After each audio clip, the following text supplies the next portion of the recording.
ঈদ থাকলে তো ঈদের নামাজ থাকবে, ঈদ উল ফিতর, ঈদ উল আজহা আর ঈদ মিলাদুন নবী। তাহলে ঈদ উল আজহা, ঈদ উল ফিতরের তো নামাজ আছে আমরা জানি, ঈদে মিলাদুন নবীর নামাজ কখন আছে? কোন নামাজ নাই। আজকের দিনটা তো আমার কাছে ঈদের দিন, কারণ আজকে শুক্রবার, আর শুক্রবার আসলে আমার কাছে ঈদের দিনের মতো মনে হয়। আর যে কোনো দিনই যদি আমার আনন্দ হয়, বেশি খুশি লাগে, ওই দিনটাকে আমি ঈদের দিন মনে করি। এখন ঈদের দিন মনে করলি, ঈদের দিন করলি যে নামাজ পড়তে হবে, বুঝলাম না। ঈদ এর খুশি, এর অর্থ হচ্ছে, বাংলা অর্থ হলো খুশি। এই খুশি মানে আনন্দ। আজকে আমার খুশি লাগে, আনন্দ লাগে, এটা আমি আরবিতে বললাম। ঈদের দিন আজকে আমার।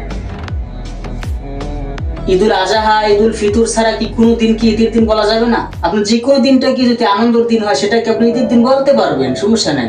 আপনি আরবিতে বললেন, খুশিটাকে আপনি আরবিতে বললেন যে ঈদ। কি এখন ঈদের নামাজ পড়তে হবে?